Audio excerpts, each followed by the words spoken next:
Uma das minhas franquias de jogos favoritas é Little Nightmares, e um dos principais motivos é a estética e estilo que ele possui. A gameplay side-scrolling, sombria, completamente sem diálogos, onde controlamos uma criança em um mundo que quer o tempo todo nos matar e que parece que somos praticamente intrusos em um universo que não foi feito para a gente. Era um jogo de terror, mas não terror convencional. Esse jogo fazia de uma forma completamente única. E depois de zerar os 2 títulos da saga e dar nota 10 para os dois, eu fui desbravar os jogos que serviram de base para tudo que Little Nightmares é. Os jogos que serviram de inspiração para tantos jogos semelhantes a Little Nightmares, e que praticamente criaram toda essa estética e estilo marcante que tanto amei e que citei acima. Estou falando de Limbo e Inside. 2 jogos feitos pela Playdead, um estúdio indie de jogos, e que sozinhos criaram um gênero próprio de jogos, que até hoje são considerados os melhores nesse estilo que eles criaram. O gênero tipo Limbo Inside, como gosto de chamar. Como um grande fã de Little Nightmares e vendo todos falarem como esses 2 jogos são incríveis, fui jogar para tirar as minhas dúvidas. E o primeiro jogo que eu peguei foi o precursor de tudo, Limbo. Antes de falar de Limbo, preciso realçar novamente que joguei Limbo após zerar os 2 jogos de Little Nightmares, como mencionei antes. Jogos mais recentes e com maior financiamento. Então, quando joguei, foi impossível não comparar os 2. Mas no momento, irei focar só em Limbo e deixar a comparação deles de lado. E falar de como foi a minha experiência jogando Limbo pela primeira vez.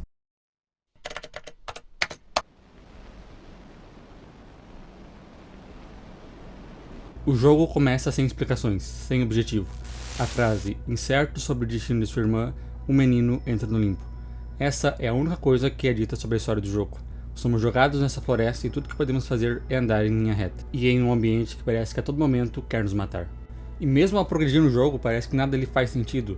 Continuamos sem explicação. O tempo todo parece que o mundo só está ali para ser uma aprovação, um castigo, e talvez até as mortes que o garoto sofre sejam reais. O fato de tudo ser em preto e branco reforça a sensação esmagadora que esse jogo causa. Isso causa tensão, medo, colocando o jogador em um alerta constante, e tudo isso apenas com a direção de arte e a trilha sonora. É muito bem feito, eu tenho que admitir. Isso cria um ambiente de terror, mas não terror que dá sustos ou que te faz ter medo, pois na real, pelo menos pra mim, ele não dá medo, mas ele possui um terror que te deixa desconfortável em estar ali, e isso é algo que esse jogo faz com maestria. Quase como se o protagonista fosse oprimido o tempo inteiro e em todo lugar que ele vai. E é nesse contexto que começamos o jogo, com o nosso personagem acordando no meio da floresta, sem nenhuma explicação do que aconteceu, onde estamos ou quem somos. Então andamos.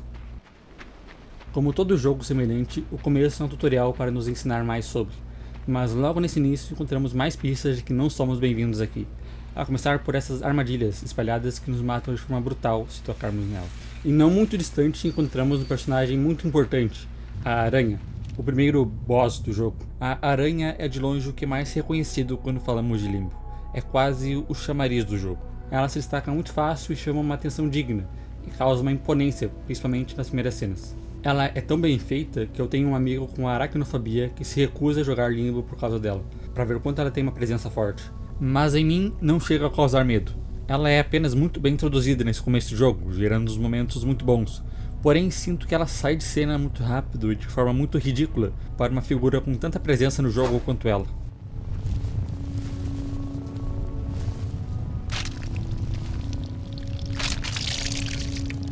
Mas seguindo no jogo, encontramos outro obstáculo.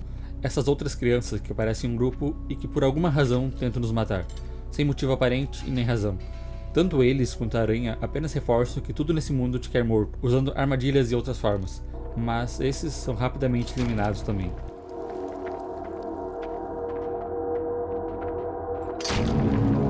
O primeiro cenário que encontramos é essa floresta, e após ela vamos para uma parte mais industrial. Nessa parte é uma mecânica que possui um ótimo level design e uma forma de resolução.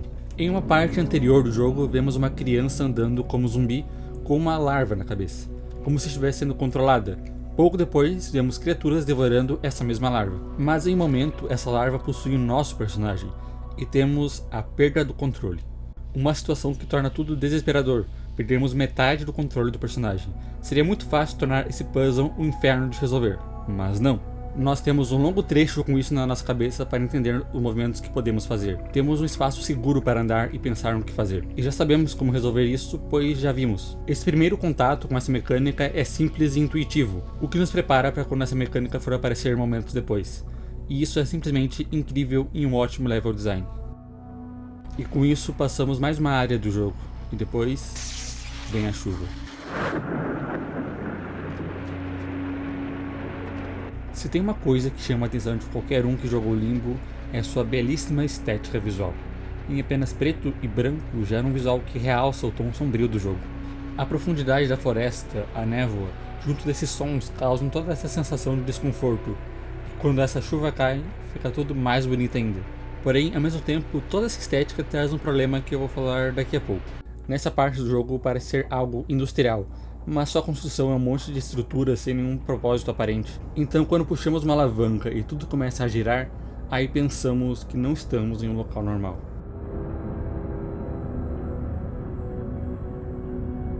E quando mais pra frente no jogo a gravidade deixa de fazer sentido, confirmamos essa teoria. Esse mundo não é normal, e isso se alinha com toda a atmosfera do jogo que venho citando desde o início. E nesse contexto, com tudo deixando de fazer sentido e ficando cada vez mais bizarro e anormal, o jogo acaba. Sem muito aviso, apenas chegamos no destino que queríamos e o que parece ser o nosso objetivo, e aí? Limbo tem muitas qualidades como jogo, ainda mais sendo um indie com pouco investimento. Vendo análises desse jogo, percebo coisas que tornam o level design dele totalmente genial. Por exemplo, essa fase do barco era para ser a primeira do jogo, mas os primeiros jogadores não conseguiam passar por ela por não saberem que podiam puxar o barco. Então toda essa seção anterior foi construída para ensinar as técnicas básicas do jogo. Um tutorial, só que sem ser expositivo, mostrando como se pula, quais objetos podemos agarrar, puxar ou empurrar, como usar a corda, assim quando os jogadores chegassem na fase do barco já teriam todas as mecânicas prontas para eles só aplicarem. Porém, em todo esse level design vem um problema que me incomodou muito. Toda essa estética preto e branco é lindo, mas deixa muito difícil distinguir algumas armadilhas da tela. Vendo outras pessoas jogando pela primeira vez, vi que é quase impossível alguém ver todas as armadilhas, buracos, espinhos ou outras coisas de primeira. Então o jogador acaba morrendo para aprender o que fazer. E eu não gosto disso, tipo, olha essa cena.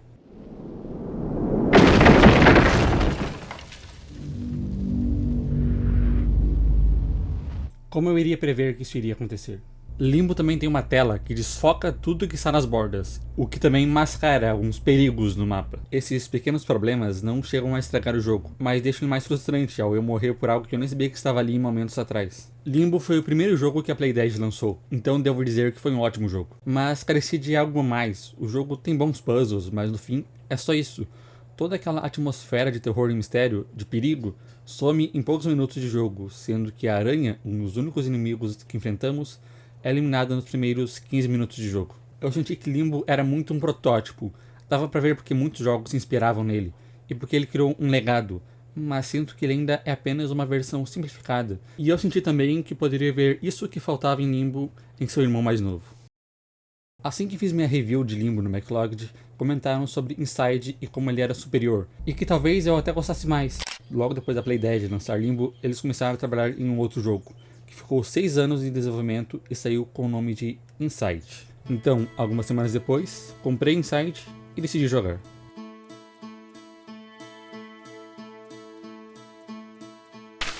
O começo de Inside me trouxe novamente a sensação que eu tive com Little Nightmares. Um garoto em uma floresta sem origem e com destino quase incerto, sendo perseguido em um lugar hostil. Me trouxe novamente um sentimento bom, e esse jogo conseguiu matar o desejo que eu sentia. Inside é uma melhora gigantesca do que foi Limbo, reforçando o que eu pensava que Limbo era um tipo de protótipo, um jogo feito, mas que ainda tinha muito potencial a mais para ser explorado. E Inside era esse potencial. Se Limbo trazia consigo o desconforto que era jogado sobre o jogador a todo instante, Inside trazia uma mistura de sentimentos, pois ora ele trazia mistério, ora calmaria e tranquilidade, ora tensão e adrenalina, ou um completo desconforto e estranheza, uma mistura de sentimentos que vai sentindo como ondas do jogo inteiro. Assim como Limbo, aqui o jogo começa sem informações nenhuma, mas começamos o jogo com o personagem já em movimento, o que indica que ele estava vindo de algum lugar. Inside explora com muita força a estética minimalista. Desde sua interface, o jogo começa com o nome do jogo na tela em um cenário de fundo. Esse deveria ser o menu, e assim que apertamos qualquer botão, o jogo começa. Ambos os dois jogos da Playdead carregam essa estética consigo. O que é esse mundo, quem são esses personagens, o que eles querem, o jogo não diz. Outros vídeos tentam entender o que esses dois jogos querem dizer, qual a sua história, mas eu não pretendo fazer isso, pois eu acho que o que mais importante aqui é o que os jogos querem que eu sinta. E logo após começamos o jogo igual ao antecessor. correndo por uma floresta e sendo perseguidos, mas dessa vez pelo que parece ser por trabalhadores, não por monstros, o que já nos introduz ao clima de mistério do jogo, sobre o porquê estarem nos perseguindo, o que são eles ou por que estamos correndo, que na real é um excelente começo de jogo. E ao mesmo tempo que a atmosfera e o clima começa tenso e opressor, ele vira, se acalma e nos faz ficar tranquilos, mas ao mesmo tempo receosos. E a trilha sonora ajuda muito nisso.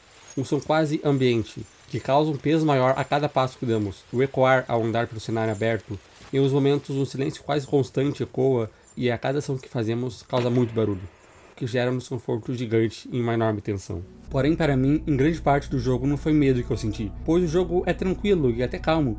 Grande ressalva para essa cena aqui dos cachorros que causa adrenalina real. E também quando esse bicho aqui aparece pela primeira vez. Já durante todo o resto, enquanto eu andava pela floresta, pela cidade, pelos laboratórios, resolvendo os puzzles, eu estava tranquilo e apenas apreciando a qualidade do jogo. Exatamente como em Little Nightmares. Pude ver claramente o quanto esse jogo serviu de inspiração para tudo que eu amo naquela franquia. Se você seguir um pouco mais o jogo é quando você começa a entender o que pode estar acontecendo.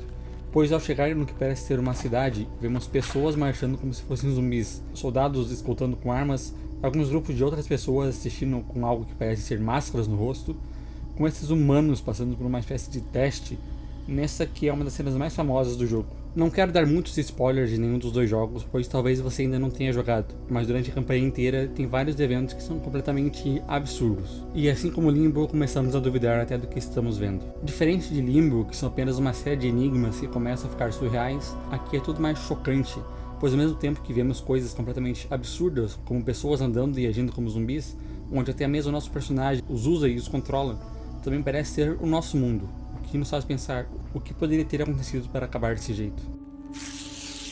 Inside quer me fazer questionar o tempo inteiro, até mais que Limbo.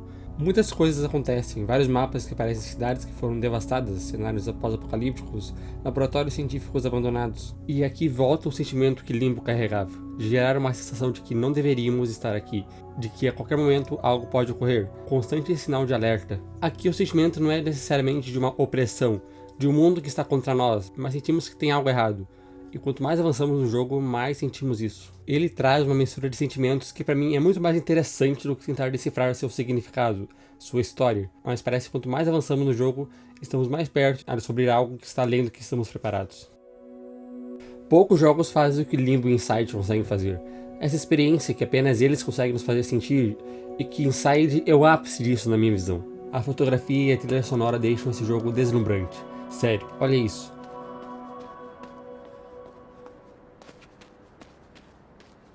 Para mim, conseguir se conectar com o jogo assim é o que faz ele ser muito mais aproveitado para mim, e não tentar decifrar o que está por trás da história. Você ainda pode fazer isso, é claro, mas se nunca jogou, tem que primeiro sentir o jogo, mergulhar nele, e depois você decide se quer saber mais sobre. Vai por mim. Há uma coisa em Limbo que para mim que veio de Little Nightmares é um pouco chato, que é a sua falta de inimigos e perigos reais. Ele se resume a mais um jogo de puzzle. Aqui sinto que posso estar sendo um pouco chato, pois talvez o propósito não foi ter inimigos e chefes como em Little Nightmares, mas ainda assim não vejo como ter mais chefes e inimigos poderia ser algo ruim.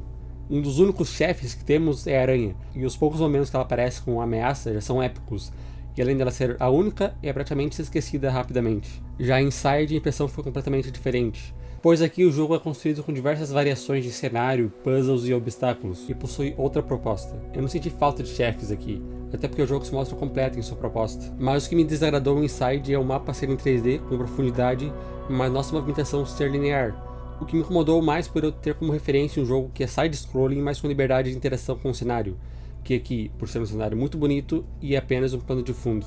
Talvez por isso eu tenha sentido que Limbo é mais fraco e inferior, tanto a Little Nightmares quanto a seu irmão mais novo, Inside. O que obviamente não torna o jogo ruim, pois sei que muitos o têm como um dos jogos favoritos da vida. E não nego isso, mas para mim, sinto que ele entrega muito menos do que poderia ter entregue. Limbo e Inside, sem sombra de dúvidas, foram um marco nos jogos indies. Só ver o tanto de outras histórias que foram baseadas e completamente inspiradas neles. Até minha franquia de jogo favorito, que é Little Nightmares, só existe graças a esses dois jogos, que criaram o que eu considero meu estilo de gameplay e estética favorita dos jogos. E talvez seja tanto os erros quanto os acertos do jogo, como a falta de inimigos em Limbo, quanto tudo Inside que tem gerado todos esses jogos que se inspiraram neles e que talvez, na real, mereçam um vídeo único só sobre isso. Espero ter conseguido passar tudo o que eu penso sobre os jogos. E se você gostou do vídeo, considere dar um like e se inscrever no canal. Me ajuda a trazer mais vídeos assim. Falou e tchau!